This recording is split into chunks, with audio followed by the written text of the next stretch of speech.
I love to observe patterns. Yeah. So what pattern do I have in my life that I keep repeating that's not serving me? And how can I put in more positive patterns into my life? And certainly meditating every morning, that's a pattern. Going to the gym a few times a week, that's a pattern. We need to establish those good patterns into our lives. And often we have a pattern that we don't even realize we have, and it's not serving us. Hey there, and welcome to the Tribe of Leaders podcast. I'm your host, Emmy Kirshner. I'm a serial entrepreneur, investor, and business coach for ambitious women who are boldly taking their business to the next level. And I believe that building a successful business isn't about working 24/7 just to merely meet a revenue goal. What it does take is a unique blend of dedication to purpose, courageous action, and frequently sheer will to overcome the odds that lead to meaningful impact and experiencing a life well lived. In each episode, you'll get to know the women and men who are unafraid to put it all on the line as they share the stories of success and failure that have made them incredible leaders and the magic they gift the world with. As you're listening, and I hope finding value, don't forget to share the Tribe of Leaders podcast with all of your other entrepreneurial friends and to follow us wherever you're listening to this podcast. Hey, Tribe.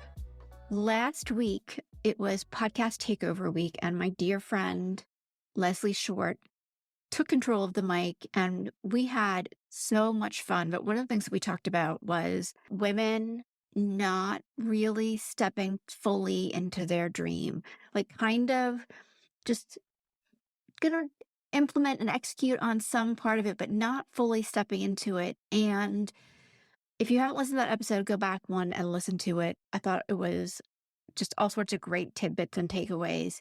And this week, we're going to continue the conversation with Linda Babulic. Linda is an executive life coach for women, and she helps women do exactly what I was talking about before, which is stepping into playing full out, going after that big dream, and really living life with a zest. She has a book called Zest Your Life, A Taste of Inner Wisdom, which you can get on Amazon. And we spent a lot of time talking about, what it's like to get into that leadership role, whether you're in corporate, whether you're starting a business, whether you're a stay-at-home mom, and how you can create the life that you love and leave a lasting impact. So check it out. Hey, Linda, I am so excited to have you today. And I was checking out your website, and this is the first time I've read this on anybody's website, but that your aunt used to read tea leaves and that she was fined as a witch. So first, welcome, and please introduce yourself. But I want to dive into that story because that's one of the most interesting things I've read all week. Oh, thank you so much. Yeah, it was just so common in our household. Anyway, I'm Linda Babulic. I'm a very zesty executive life coach working with women who have achieved success in their business goals, but then they find there's a piece inside of them that's missing. There's something that's empty. They're looking for that added connection. They know there's more, and that's what they're after in this stage in their life. Awesome. So how do you help them get to more or find the more? Not even maybe get to, but like identify what it is that the more could be. Well, maybe I could go back to Aunt Josephine's way of doing things. I don't read tea leaves, but certainly that taught me that there's I had a lot of curiosity about it. And my mother would go to see if I was going to get a good report card. They always had to go to Aunt Josephine to see what the results were before the results came in, which was interesting. And I work with women much in the same way. What are your dreams and desires? My mother wanted me to have a good report card. And so she would go to see what had happened. Now, luckily, most of my report cards were pretty good. So it's the same thing. It's the really getting at the core of what's the desired feeling. What feeling do you want to have when you wake up in the morning, when you go to bed at night? when you're interacting with people.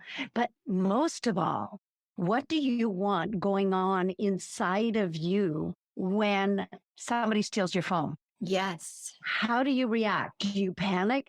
Do you burst into tears? You start crying, you're screaming, you're yelling? Or do you just take a deep breath and then you can handle that? You go, okay, everything has a solution.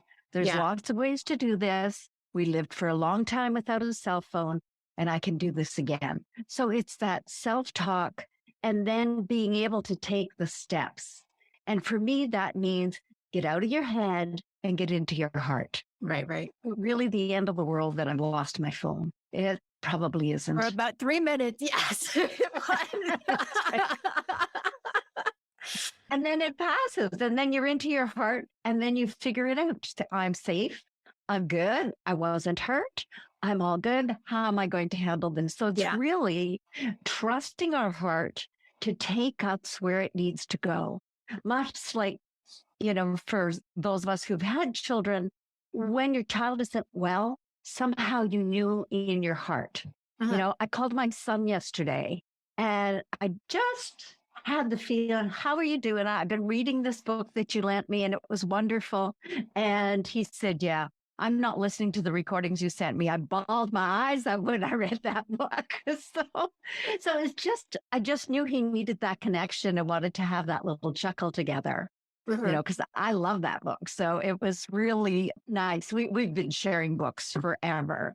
Awesome. And it's having that kind of a heart connection to what it is that you want to have in your life. Where do you want to go? Who do you want to be with? What kind of experiences do you want?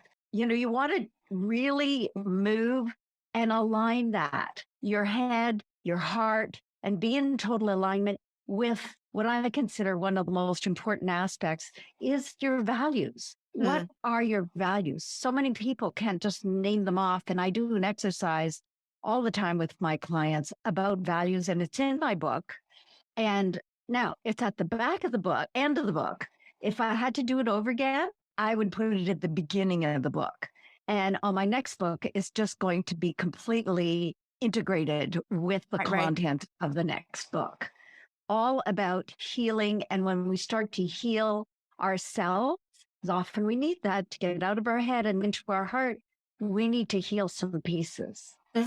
And that's what I call awakening your inner medicine, because we all have the capacity to heal ourselves. Right. We can look back on something and be hurt by it and bitter, or we can look back on it and go, like you just said, lesson learned. That won't happen to me again. Yeah. And for me in general, and I'm fairly certain I've said this in other podcast episodes too, I'm always looking for the learning experience. Like I really try not to dwell on the negative piece of it, because there's no value in the upset or anger or whatever negative emotion that, like, I don't want to live through that.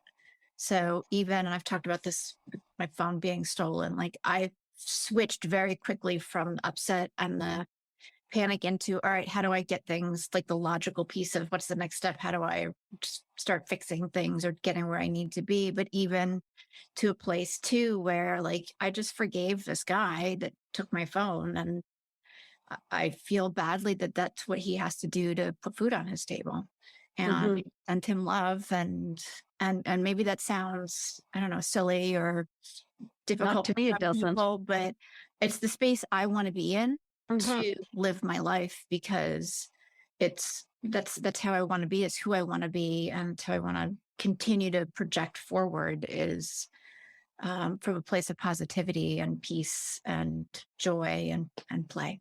We've always got to get a little play in there for me.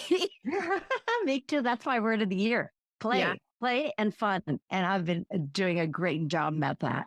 But even when we do get angry, if all of a sudden we're gripped with something and you're just out of it, it's like having an out of body experience when I get angry now, because it happens so seldom. I go, okay, what triggered that?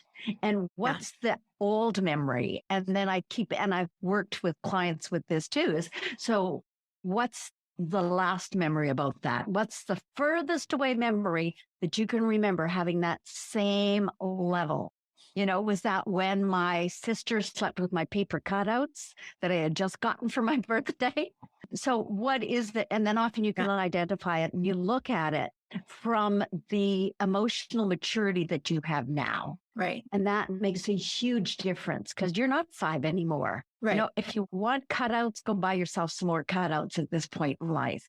But it's really taking a look at the whole thing from the maturity you have now and Yeah. handling it from, like you say, a center of love, that heart center, so that you're letting go the fear, the guilt, the anger, because none of those serve us and they deplete our immune system. Yeah. So we really want to move into that space of love. Yeah, absolutely. I'm curious too if your experience is similar to mine because I work only with women entrepreneurs. A lot of times when we're talking about what they want, they're really hesitant to think big or to Yes. dream big. And I like to give them a sometimes less than gentle, but nudge into expanding their horizons and letting them grow into it too. I mean, it's their business, it's their dream, it's their thing. But I'm just curious what your experience is and your thoughts on why we're not playing a bigger game. I don't know the why, but I do know that when we do play the bigger game, everything aligns and the universe does conspire with us. I had a client who was an executive with a large oil company, and she came up here from Houston and we sat down and we did a mastermind for a couple of days. And I use mind maps a lot. And that's what we're doing. We're laying out, and the center changes depending on who the client is. But hers, she chose to label it my ideal life. Mm-hmm. And she wanted to sell the big house in Houston and move to another city in another state where she had work colleagues before and really enjoyed it. She got to do all of that. In 18 months, she completed everything we put on that mind map. And she said, oh, but that would never happen. And that's how we started the discussion. Well, I'd like to retire and move. I said, well, what's your bigger dream? Your bigger dream, your bigger dream. And you're right. That nudging really, and she's like, I can't believe that could happen. And then it happened. That and even more, she had included her husband on this dreams list on her mind map. And he has just exploded into a magnificent career, really in his sweet spot. And she's able to now work as an entrepreneur independently in her sweet spot too. It's quite magnificent to see someone progress. But if we don't have that big enough dream, we're never going to have it. No. And that's for me so important because I really see women as the catalyst for epic change in the world. And if we don't start expanding what we're capable of and where we're asking for support, then we can't reach it. And I think that's what's happened in the last couple of years of pandemic. I've certainly seen women step more into their leadership because I firmly believe that if it was women in charge of this, it wouldn't have been such a fiasco. And people may not agree with that, but you don't wait until your baby's got a temperature of 110 degrees before you call the doctor or call the alarm or do something. You go, oh, you're a little bit warm. We should solve that. Because 6 months before this was announced, they knew that this was coming. They knew this was happening. Oh, yeah. And they didn't take charge of the situation early enough. Correct. Yeah. So it's time for women to step into their leadership. And maybe the magic is if you can't have a big enough dream for yourself, have a big enough dream for all of the people you can serve and the impact you can have in their world. Yeah. That's really powerful. Thank you. You're welcome. I'm going to shift gears, go back to your aunt. She was so large. She was a big woman and her husband was skinny as a bean. I have to know the backstory. Like, why was she fined for witchcraft? And like, how long ago was this? Oh, this would have been 60 years ago. The story might have happened even before that she was charged with practicing witchcraft without a license. That was the part I thought was interesting was, I guess back then you could get a license and run a business out of your home. And maybe that's what she was charged with. So was running a business out of her home because she would take money for reading tea leaves. And she also read regular playing cards. Oh, cool. I didn't even know you could read regular playing cards. Oh, yeah. Huh. I'll do a reading for you. Oh, please do. Oh my God. I would love that. I like my Akashic. I must admit, I like the Akashic record readings are really, really powerful. Yeah, And I yeah. love doing that. And that's part of my daily healing, aligning myself from my head to my heart. To be able to step into a great day is to do my meditation every morning. And the last phase in my meditation is to pull an oracle card. And then I take that message and it leads me through my day. Oh, cool. I love that. What a beautiful morning routine. It is. And I've been doing it for years. I started it sitting on a beach in Jamaica when I read Vishnalakiani's book, The Okay. Extraordinary Mind. Oh, And it cool. was in there. And Okay. that's where I started with it. And I've been following those six. He's just relaunched it as a separate book, The 6 Days Meditation, but you can download it free Oh, on the yeah.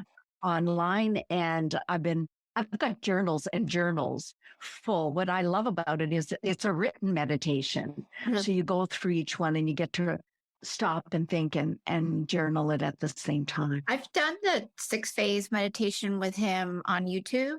I haven't done it in a while, but for a while, that was like my go-to guided meditation. And I mean, one, his voice is just like super zen. So that in and of itself is pretty relaxing, but it's like each phase is so brilliant. And what a great way to set yourself up to visualize and then be able to take the action of what you're visualizing.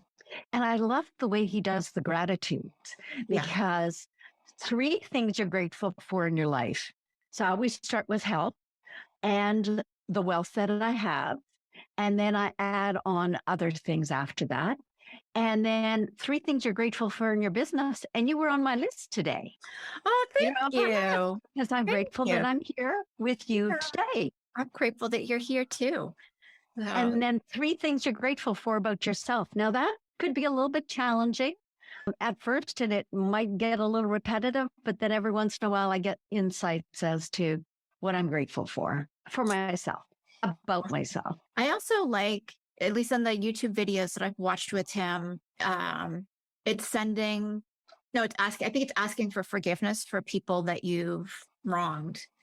And Yes, that's the next phase is yeah, forgiveness. yeah, And you give them forgiveness and you ask them to forgive you. yeah. So I think that's just such a powerful place also to experience, because there's little things that we do every day that can hurt somebody in a more significant way than, not that we're intending to hurt anybody, but that somebody could take it just way out of context. Yeah. And as long as we're not forgiving, then we're in a place of anger and Right. in a place of contraction rather than expansion. So if we have that forgiveness, then it's a release for ourselves. Because Yeah. I discovered a long time ago when I try to control things and I'm angry at someone and I'm trying to control them, I've got my foot on your throat. You Right. can't move. I'm Right. in control, but I can't move either Right. because I've got my foot on your throat. So as long as I am trying to control the situation and micromanage it, I'm not free either. Correct. So letting that go and realize that that's what forgiveness is about for me. And when I do the values exercise, when I offer my retreats, the number one value women have, freedom. So if we just focus on that one word for a week, how can we have more freedom in our lives? Freedom to dream big, as you said, freedom to make our own decisions. There's a whole freedom wheel that's included in my book, but how do we want to be freedom emotionally to feel what we want to feel and to feel it deeply or to not, to choose? I'm not going to feel bad about that. I'm not going to feel about the fact that it's raining or whatever. And how do you want to feel physically? How do you want to feel mentally? And how do you want to have that freedom spiritually? What freedom do you want spiritually? And then you tie it all together to that freedom in your heart. And the more freedom we have, the more love and generosity we can have that will come out of us. Do you find that women and people in general, but we'll keep the frame of women, define freedom differently. Absolutely. And I think that's why it comes out as their number one value. Yeah. You know, what do they want? Freedom physically. Well, I can't go to the gym because I have to drive the kids and I have to do this and I have to do that. And then mentally, they feel like they're always keeping the to-do list. They don't have the freedom there either. And I don't think it comes up on men's values list at the top 5 because they already have the freedom. Mm-hmm. There are very few men that don't feel that they have the freedom to do what they want to do. They don't think about it. Yeah. It never occurs to them. They've always had it. Right. Yeah. And that's really significant because, I mean, for the last several thousand years, men have been essentially ruling the world. So that, they have no idea what everybody else is trapped in, I'm going to say. Well, and it's something as simple as from the time we're very young, we're taught, don't walk through that park. Don't walk through that park at night. Don't take a walk at night by yourself. Don't go to your car by yourself. We're taught very early on. Man doesn't think about that. No. He goes to the shopping center, he shops, he buys. It doesn't matter what time of night it is. If he's carrying parcels, he doesn't think twice about going to his car. Doesn't feel endangered for the most part. But as women, we're taught that very, very young. Keep your eyes open, keep your ears open, take your earbuds out. Pay attention to what's going on around you. Yeah. I mean, that kind of resonates with how we really treat boys and girls at a young age very differently. Yes. So, yeah. And I think that's changing and shifting. I'm certainly seeing young men stepping more into taking responsibility for parenting. Sometimes it's because they've gone through a divorce and now they're spending time with the kids they never spent any time with before. Yeah. And it's a beautiful thing to see the relationships of it evolving more and the men stepping more into co-parenting or taking responsibility for themselves and seeing that, you don't live alone in the world. You're not alone in this neighborhood to be making a racket. You're living in a community, so have some consideration for others. And I'm certainly seeing men stepping up to be more considerate, to be more understanding of, wow, that's quite a burden.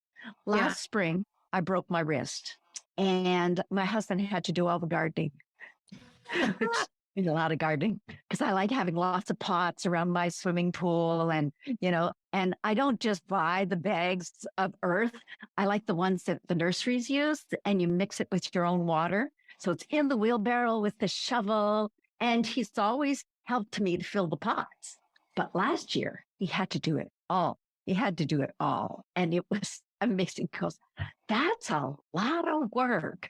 And my daughter looked at the front flower bed where he planted the annuals. She said, his line's straighter than yours, Mom. I said, well, he's an engineer. He better be planting the line straight. So it's interesting. Level out there. Right. I mean, it's like I lay the rake down. And if the rake was straight when I laid it down to make my mark in the soil, that's it. But he can do it by eye. So it looks for this year, no broken wrist. But I said, you did such a good job on that front flower bed. That's all yours again this year. And it looks beautiful. And he's loving it. He just, I didn't realize how much you're doing and how much work this is. And now how much he's getting the pleasure out of it too. Because by this time of year, it looks quite stunning. Oh, I'm sure. And what a great experience, both in you broke your wrist, so it's not really asking, but accepting support, let's put it that way, right? And then him being able and receiving it, and then him being able to come in and have a whole new experience with something that's really grounding and I think fun, but that he enjoyed it is wonderful. And it brings, I would think, both of you closer together. Yep, we've had a great time. Oh, I'm so happy. It's so much fun. That's why I had him fix the hoses, because at the cottage, they're heavy duty hoses. I said, can you haul the hose for me today? It's hot. So we were hauling hose. And it's just that connection with nature also makes a big difference in our life. My sister found some common milkweed seeds and she grew it in her garden and she has monarchs. And they were this big. Oh, baby. first arrived, they had just hatched. And then by the time we left, like, oh, they were the size of my finger. So I don't know if they'd cocooned yet, but last year she had them cocoon and they actually came out as butterflies. That's so cool. It's very, very cool. And the seed she gave me didn't come up this year. So we're going to have to get a fresh batch because we want to do the same thing. My husband's a nature photographer, so he had a blast taking pictures of the caterpillars, the bees, all of that kind of stuff. So it's just good to be outside and enjoying nature. And it doesn't matter where we live, even if we're in a crowded city. There's a lot of animals that live in the city. There's a lot of birds in every city. Yeah. It's nice to appreciate them. I mean, in Philly, and more when I was by the art museum than where I'm at now. I mean, the birds were prolific, but we had these tiny little city bunnies that lived in the park by me and a gajillion squirrels, but they would play. And it was really cool to watch them jumping from branches and the bunnies coming out and playing. And even here, we have balconies. I'm up on the 17th floor, and the birds like to hop on the balconies, and they do these, like, I refer to as their suicide dives, because they jump off the balconies and drop like 30 feet. And then they fly up and they do it again. So they're playing, but it's the first like 3 weeks that I saw them doing it, I'd catch them out of the corner of my eye, and all this thing is like just dropping straight down. I'm like, what is that?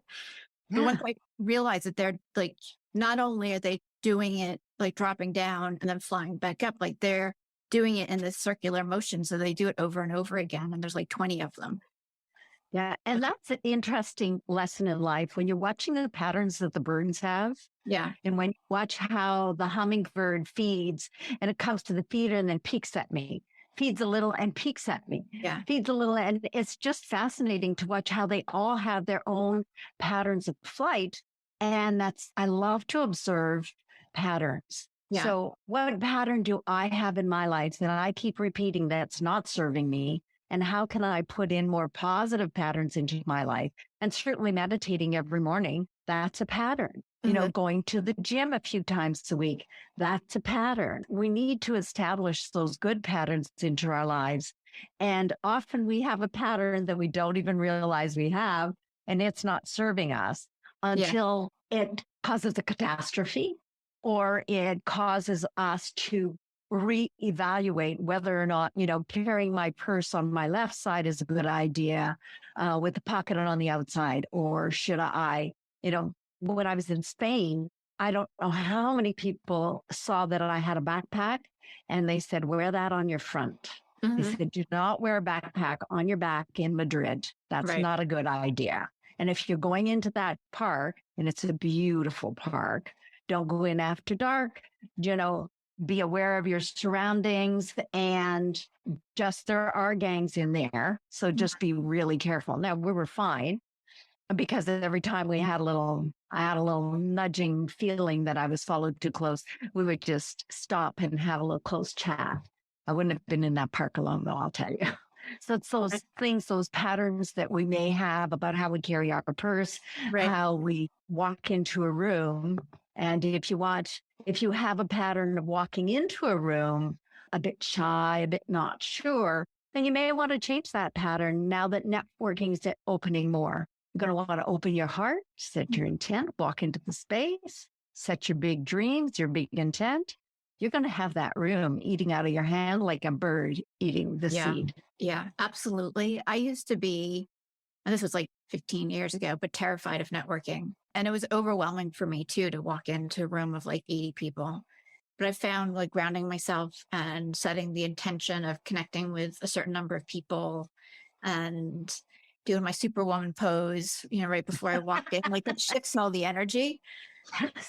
And then it became fun. Now it's like going to a party for me. But yeah, initially it was a lot. I love it. I love just making connections, talking to people. I had my own stage show for 3 years. Oh, so cool. That was real fun. I would have 6 speakers come and tell a story from the heart, usually 3 women and 3 men. No selling, no exchanging business cards. Like, unless you had a conversation first, you didn't start by flipping somebody the business card. And when they came on stage, there was a hug exchanged. And when they were finished their talk and they handed me back the mic, there was another hug exchange. And when people came into the room, it was phenomenal because you saw, 100 people all hugging each other, saying hello, greeting each other, even newcomers that had never been before. I would Right. always pair them up with somebody that had been a regular. And it was really interesting to see how quickly people can relax when they see other people hugging. Yeah. Yeah. Yeah. Because it breaks down all the Yeah. walls. It's like this is a safe space. If all these people are hugging each other, I want in. Yeah. Like I want one of those before I leave tonight. And it was pretty phenomenal to see Absolutely. the difference it made and the stories that people told. Mhm. Some people told stories on that stage they never told again. We Wow. laughed, we cried. One night we even blew bubbles. Oh, I love bubbles. I did a talk, I think it was 2019. And it was like a little mini TED talk. It was 4 minutes and talked about having my voice silenced as a young girl. And I threw glitter on stage. And thank God it was my friends that were hosting the talk because they were like, we've been cleaning up glitter for 3 months now. And I didn't even throw that much. But I love glitter. And it made everything like the seriousness. And I like the kind of the contrast too, but it made the serious topic a little bit fun, and people were able to laugh at the end and really have a lot to take away too. So I'm sure the bubbles really added value is a long way. I'm going to say And that. isn't that the most important part? It's about the audience, not about you. Yeah. About your audience. And just like I hope that your audience is benefiting from our talk today, it's all about what can we say that will make their life different after they listen to this podcast? What are we saying that's going to have them say, I want to share that with Yeah. my sister, with my mother, with my brother, with my father? Maybe that's what they're looking for, is that glimmer of hope. And maybe they got a little zest out of this today, which would be marvelous. Right. And then that's what we're here to do. And I think you're right. I think it's the women's role will be to change the world, and let's make the world a better place. And we don't do that by gossiping, complaining, whining. That's all negative energy. And we need to all bring our vibration right up to the higher level. And I find that our vibration during this conversation is even changed. It's had ebbs and flows, but it's at a higher level now than when we started, which is really phenomenal. And if we're all vibrating at that higher level, we're like tuning forks. We're all going to tune into each other so that we can have more love, more joy, and more zest in our lives. Absolutely. That's beautiful. I want to circle back into your book really quick. What was the catalyst for, like, what made you want to write the book? I was in a circle, a book club. It was a dream circle, actually. And somebody in the group said, I said something. And she said, if you did a workshop on that, I'd come. I said, no, I could do a workshop on that because I'd been doing corporate training for years. So doing workshops and speaking in front of groups and doing education modules for adults, because I'm also trained in doing that, writing programs for adults. I said, yeah, I could do that. And so I put a series of workshops together, 4 different workshops on different topics that came up. And that turned out to be the start of the book. So that was proving and validating all the materials that are in the book. I know it works because I workshopped it and I saw people change, women change before my very eyes. So then it became a book. And I don't think we said the title of the book, but it's Zest Your Life, A Taste of Inner Wisdom. And that's right. Yeah. And it's endorsed by Dr. Joe Vitale of The Secret and Marcia Wieder, the CEO of Dream University. She's been on Oprah about 6 times. Oh, cool. Very cool. And we also have to mention that you're an international bestseller. I want to give all the kudos where the kudos deserve. Yes, it did go #1. You're working on another book too.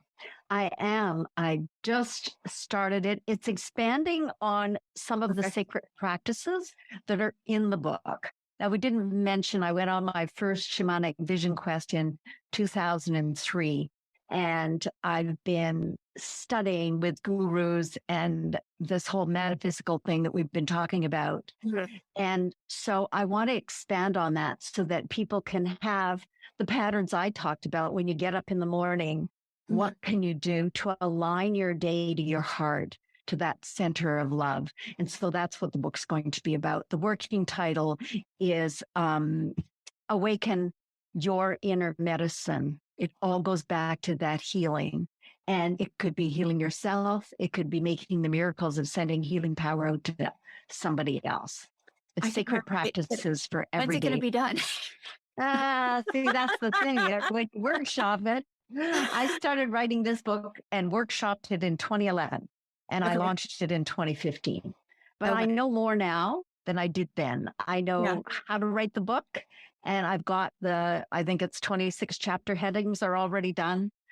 So Okay. the outline is there, and the format is starting to brew up. So there'll be 2 versions on each practice. So you could do the more in depth, or you could you wash your hands in the morning.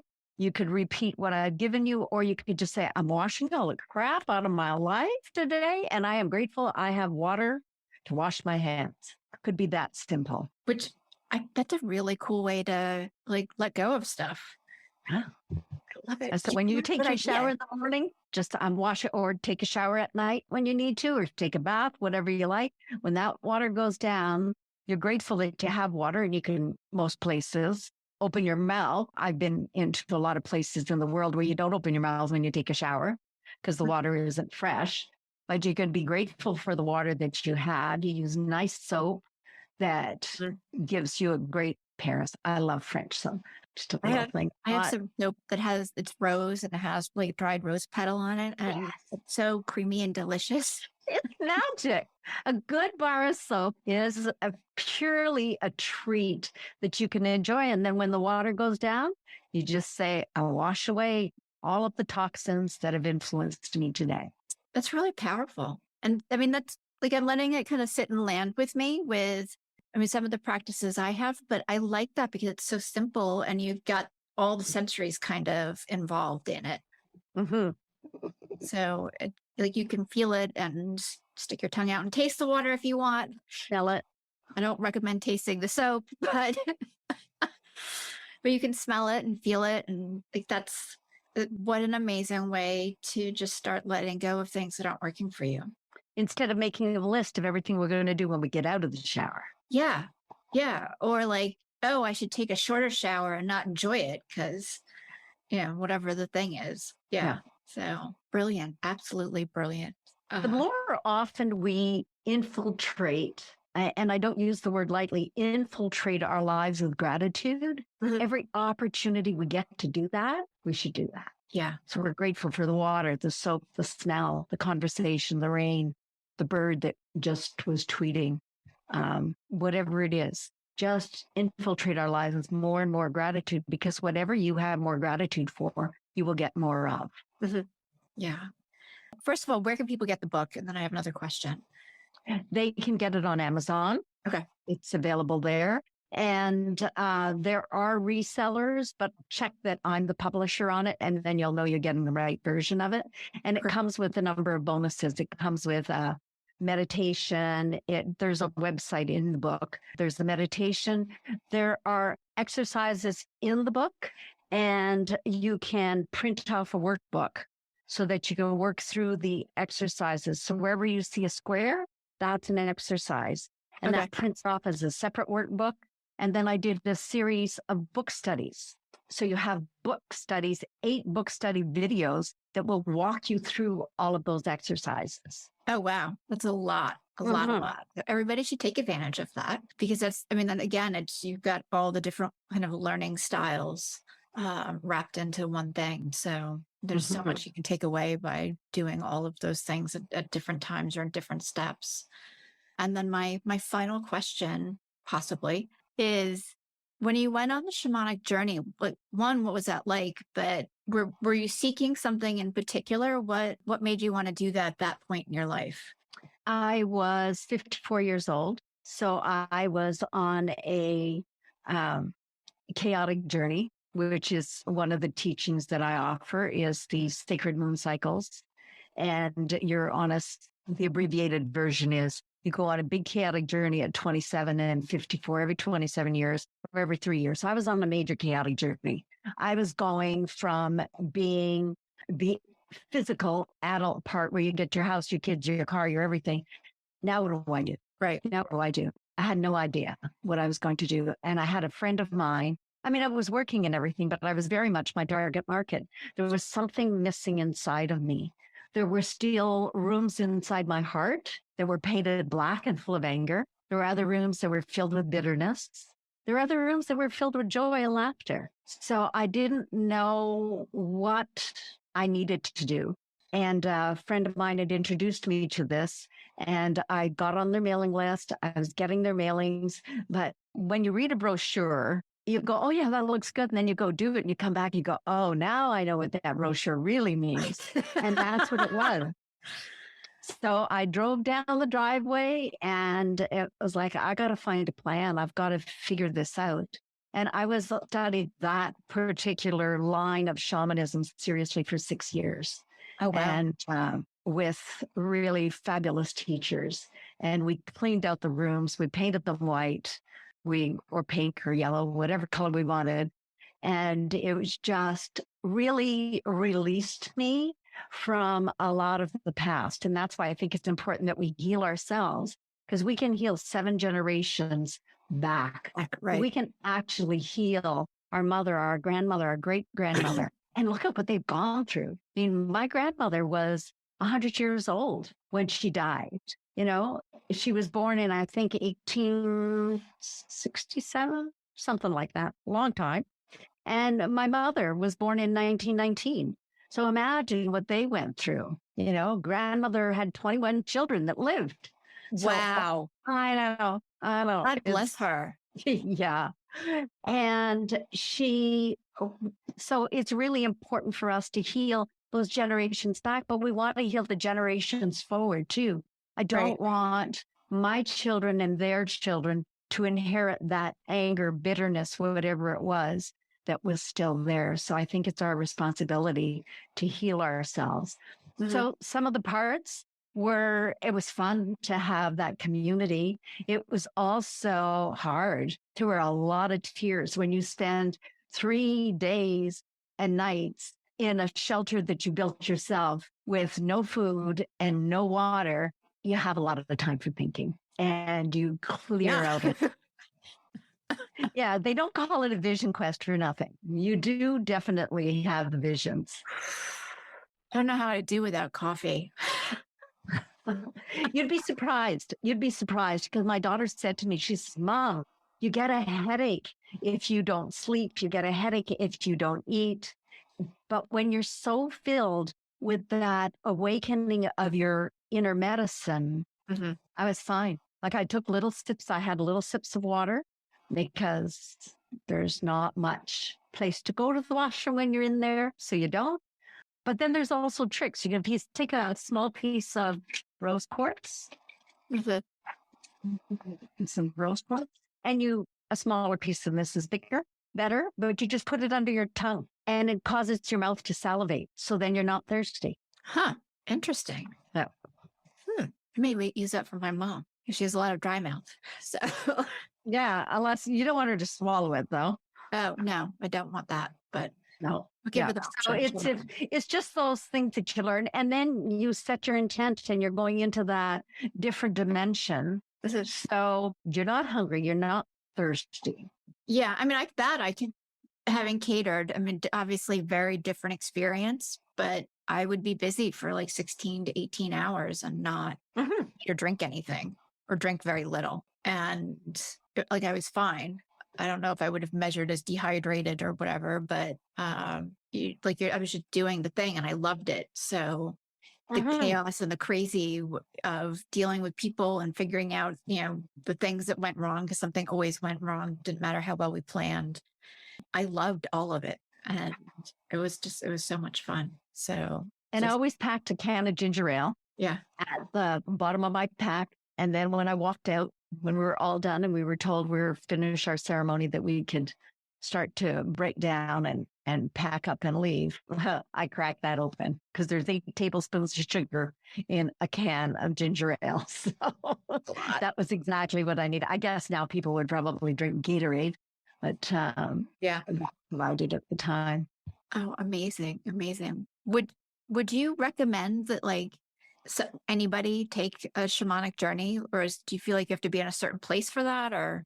Well, if you're in a good school and have good teachers, which I had, Yeah. then it would make a difference because there's a lot of charlatans out there. And I've heard so many people lately say that they want to do ayahuasca and they want to do something else. And it's like, that's not the point. That's not why you're doing that. So don't be jumping into that because that's like jumping into the deep end of the pool when you don't know how to swim. So you don't want to do that. You want to have someone that will progress you through the different learnings so that you can actually call in the 6 directions so that you know what they are, so that you can connect with those spirits and other entities outside of yourself. And when you do that, you can really connect within, because that's the point of it all, is to really connect with yourself. Right. So you're a better person on the outside. Okay. That's really good to know, because I too have heard of a lot of people wanting to do ayahuasca, and more just for the sake of doing it because they want to have the experience. But that's not really the point. The point is to be able to kind of unfold yourself. Yeah. I don't want to smoke a joint just because it's there. Yeah. It doesn't make any sense to me. No. And it's not, I think that's the challenge right now is, although marijuana is a recreational drug, ayahuasca is not. It's a sacred medicine and should be treated as such. Yeah, absolutely. Just the way tobacco used to be treated as a sacred medicine. Right. Wow. And we've managed to really mess that up. We industrialize that nicely. Just like that. Yeah. Linda, this has been Linda, this has been so amazing. And I love everything you've shared with us, just because it resonates with me so much. And I think there's so much for everybody who's listening to take away and implement in their own lives. So I'm really grateful to have had you on the show today. Thank you. I'm so grateful to be here. Yeah. Share with everybody where people can connect with you. On my website is lindababulic.com. And right there, you're going to find a button that says, let's chat. And if you want to chat, just click that button and book an appointment. We'll have a little talk. Awesome. Thank you. Thank you so much for being a listener of the Tribe of Leaders podcast. I am so grateful for each and every episode that you tune in and listen to. And I hope that you get a ton of value that you can implement starting today. I do have just a quick favor. If you wouldn't mind hopping on to wherever it is that you listen to podcasts and leave us a rating and review, it would help us tremendously so that the Tribe of Leaders podcast can be found more easily and help inspire other entrepreneurial leaders.